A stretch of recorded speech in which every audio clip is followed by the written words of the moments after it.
16ই August 1886 খ্রিস্টাব্দ।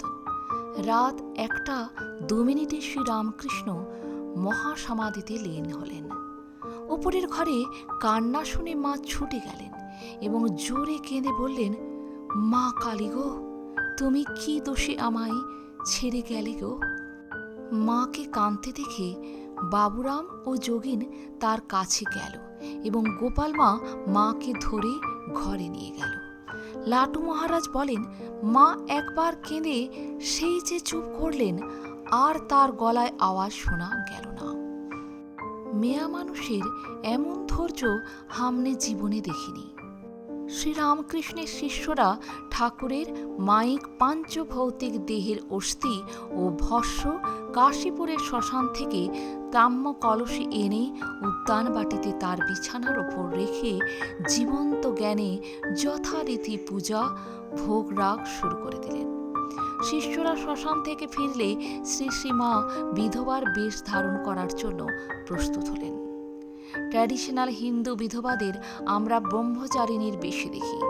শুভ্র থান কাপড় পরিহিত, অলঙ্কার বিবর্জিত, মণ্ডিত মস্তক, নিরামিষ একান্ন হারি, সেবাপরায়ণা নারী। তাদের জীবন পবিত্র তপস্যাময়। সমাজে তাদের দ্বিতীয়বার বিবাহ নিষিদ্ধ। বাকি জীবন তারা তীর্থভ্রমণ, শাস্ত্রপাঠ, জপ, ধ্যান এবং সন্তান ও আত্মীয় স্বজনদের সঙ্গে কাটান। স্বামী অপূর্বানন্দ লিখেছেন, সন্ধ্যাবেলা কাশীপুর উদ্যানবাটিতে শোকাচ্ছন্ন শ্রী মা ধারণ করেছেন বিধবার বেশ। শ্রী অঙ্গ থেকে একে একে খুলে ফেলেছেন সব আবরণ। পরিশেষে যখন তিনি হাতের সোনার বালা খুলতে উদ্যত, তখন অকস্মাৎ শ্রী ঠাকুরের গলরোগের পূর্বেকার স্বাভাবিক মূর্তিতে আবির্ভূত হয়ে তার হাত চেপে ধরে বললেন, এ কি করছো? হাতের বালা খুলো না। আমি কি মরেছি যে তুমি এও স্ত্রীর জিনিস হাত থেকে খুলে ফেলছ? শুধু এঘর আর ওঘর।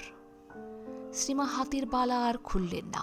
বলরামবাবু তার জন্য সাদা থান কাপড় এনেছিলেন। তা শ্রীমাকে দেবার জন্য গোলাপ মার হাতে দিতে তিনি আতঙ্কে শিউরে উঠে বললেন, বাপরে, এই সাদা থান কাপড় কে তার হাতে দিতে যাবে? পরে তিনি শ্রীমার নিকট গিয়ে দেখেন শ্রীমা নিজের হাতে তার কাপড়ের পাড় ছিঁড়ে সরু করে নিয়েছেন। পরে তিনি সরু লাল পেড়ে কাপড়ই পরতেন। কৃষ্ণপতি যার, তার বিধবা হওয়া নাই, সে চিরসধবা। জয় মা, জয় ঠাকুর। আজ এ পর্যন্তই। ভালো থাকবেন, সুস্থ থাকবেন। যদি ভিডিওটি ভালো লাগে একটা লাইক অবশ্যই করবেন। আর আপনি যদি নতুন এসে থাকেন আমার চ্যানেলটিকে সাবস্ক্রাইব করে বেল আইকনটি প্রেস করতে ভুলবেন না। সবার আগে বেলা 3টায় পৌঁছে যাবে আমার ভিডিওগুলি আপনার কাছে।